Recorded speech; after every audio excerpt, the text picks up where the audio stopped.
They didn't wear masks. They didn't whisper in shadows. They weren't hunched over keyboards in dark basements. No, America's most dangerous scam gang operated in plain sight, wearing designer suits, sipping lates, and riding in Teslas. And for 24 hours, I was one of them. It started with a DM, one of those sketchy Instagram messages I usually delete without opening. But this one felt different. You will want to see how the real game works? Real money, real power, zero apologies. It said, I was a journalist, curious but cautious. So I replied, not knowing that this choice would yank me into the darkest side of the American dream. The account was called Ghost Built. No profile pictures, no post, no followers, just a burner. But whoever ran it knew details about my articles, my college, and even the bar I frequently. Creepy? Yes, but I smelled a story. Something raw, something real, something very dangerous. 3 days later, I was in a black SUV headed to a luxury high-rise in downtown Miami. Ghost said, he do let me in on a day in the life. One day only. No recordings, no cops, just eyes and ears. I signed a non-disclosure agreement that felt more like a threat than a contract. Inside, the penthouse looked like a movie set. Floor-to-ceiling windows, crisp air, the faint scent of oud cologne and power. There were three others, a lean, smooth-talking guy in all black named Drex, a woman with red braids and no smile named Lila, and a nerdy-looking man in glasses. They call him Professor. Ghost, when he finally appeared, wore a crisp navy suit and a grin that said, I owe the game. No guns, no drugs. That's old school. Ghost said, handing me a glass of water like I was a guest on his podcast. This is psychological warfare. White-collar crime that bleeds slower, but deeper. He turned to Drex. Show him the ropes. The first stop was a boutique hotel downtown. Drex handed me a burner phone and said, watch how trust is built and broken in 60 seconds. In the lobby, he met with an investor with Brazil. He pitched a fake fintech app with doctored numbers, fake employees, and an upcoming launch already endorsed by Forbes. The investor nodded eagerly. Within 15 minutes, Drex walked out with $20 deposit in crypto. He will never see that money again. Drex whispered as we got back into the car, but he would smile all week thinking he made a smart move. Back at the penthouse, Lila was on the phone, sweet-talking a crying grandmother.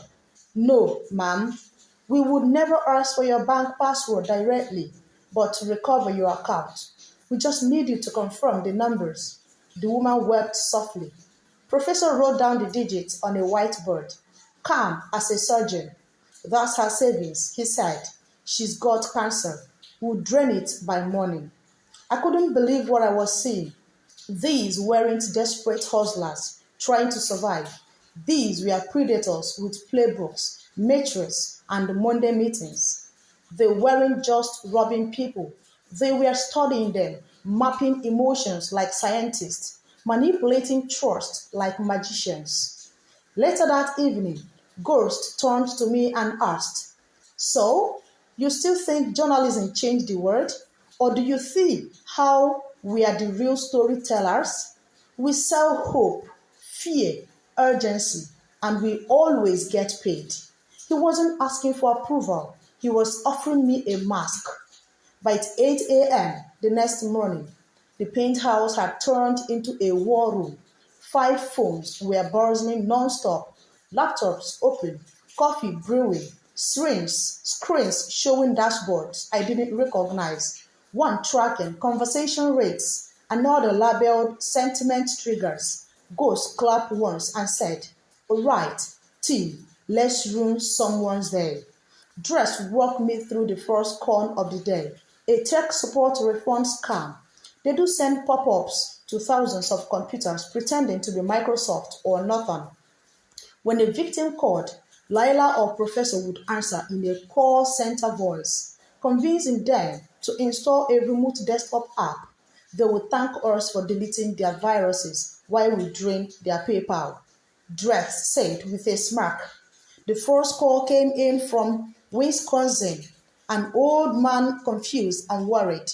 "My screen is frozen and it says to call this number," he said. I watched Lila calm him down like a therapist, then seamlessly talk him into giving her access. Within 10 minutes, she had control of his screens. Professor started siphoning money while Lila kept him distracted with small talk about his late wife. Then came the crypto scam. This one nastier. Ghost took the lead. He had built a fake trading platform that mimicked real crypto sites like Binance's and Kraken. It looked legitimate, except it was all fake.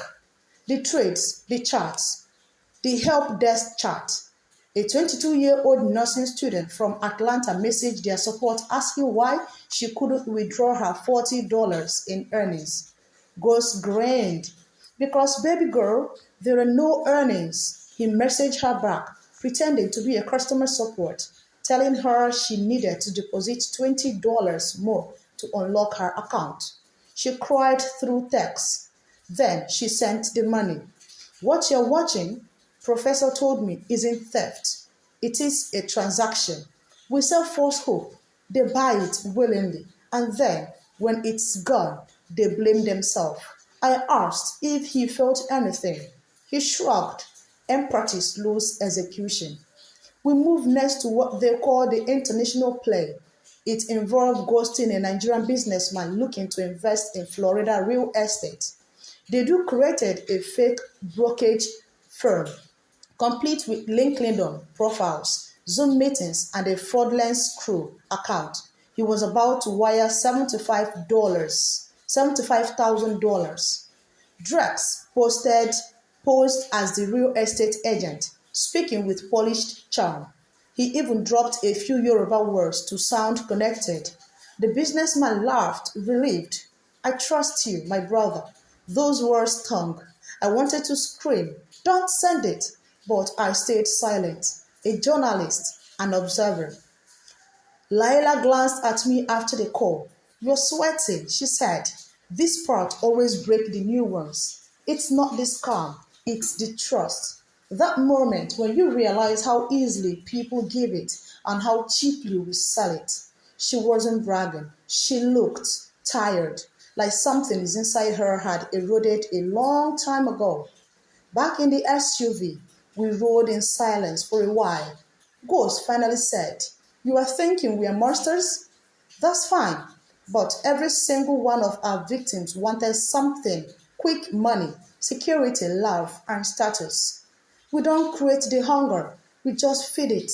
Then he turned to me and added, "The question is, how long can you watch before you join in?" Lunch was at an oceanside rooftop bar, the kind of place where rich people go to pretend they aren't ruining the world. Lila ordered oysters. Drex ordered champagne. Ghost raised a glass to the morning's earnings, which totaled over $90,000. Just before noon, they toasted without guilt, without hesitation. Lila caught me watching them. "You think we don't deserve this?" she asked. "You think we are the ones who is lying to survive?" I said nothing. "You ever been 2 months behind on rent? You ever heard your light cut off in winter with a kid in the house?" Her voice didn't crack. It was smooth and razor sharp. "Don't call it crime. Call it evolution." Then she told me her story, how she lost a child to medical debt, how a payday loan company bled her dry, how she applied to 43 jobs with a college degree and got rejected every time. Then Ghost found her at a call center where she made $12 an hour using the same voice she now uses to steal. You think I enjoy this? She asked. Nah, but I got tired of waiting for the word to throw me a rope. So I built my own. She popped an oyster in her mouth and stared at the sea. I didn't know what to say. She didn't want pity, just understanding. Dress leaned in with a laugh. Don't let her guilt trip fool you. We do this because we are good at it. Better than any Wall Street broker. We study, we plan, we execute. The only difference between us and them, we don't hide behind LLCs and lobby sites. Then came the moment, the one I hadn't expected. Ghost pulled out a black envelope. Inside, he said, is a login and a target. You run a soft scan, one call, no money stolen, just data collected. If it works, we will cut you 10% on the next day. Prove to us we are not just here to write your little article. I froze. Drex smirked. Come on, journalists. It's just a little phone call. Everyone's scammers nowadays, even influencers, even churches. The table laughed, but I didn't.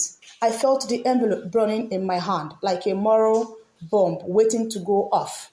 That night, I sat alone on the balcony of the penthouse. Miami's skyline blinked in the distance. Inside, that envelope was a chance to go deeper, to see more, to understand, but also to cross a line, to not just witness the story, but become part of it. I called the number. A college student answered. I used the script. My voice trembled at first, but by the third line, it steadied. I asked for confirmation of her email and student ID to verify her scholarship application. She gave it willingly. I thanked her and hung up. I stared at the phone like it had liked someone. It was small, harmless, no money exchange, but I felt sick. Not because it worked, because it worked so easily. That night, I didn't sleep, and in the morning, I knew I had crossed the river. There was no way back without a cost. At dawn, I left the penthouse alone for the first time, saying I needed coffee. In truth, I needed clarity. I walked 5 blocks to a quiet bookstore, coffee, and opened the burner phone. There was a contact listed only as #001. It was the girl I do call the night before. Her info was there: name, email, school address. I stared at the screen ashamed. I called her not as scammer this time, but as myself. I'm a journalist, I said, voice low. You are part of a story I shouldn't have brought you into. Change your password, cancel your application, and whatever you do, don't respond to any weird emails. She asked who I was. I didn't answer. I just hung up. Back at the penthouse, the mood has shifted. Ghost wasn't smiling. Lila was pacing. Professor was scanning a laptop. Someone tried to access the log file remotely. Drake said, glaring at me, you sure you didn't bring a friend into this, journalist? My mouth went dry. No, I lied. I told you I do just observe. Ghost nodded slowly.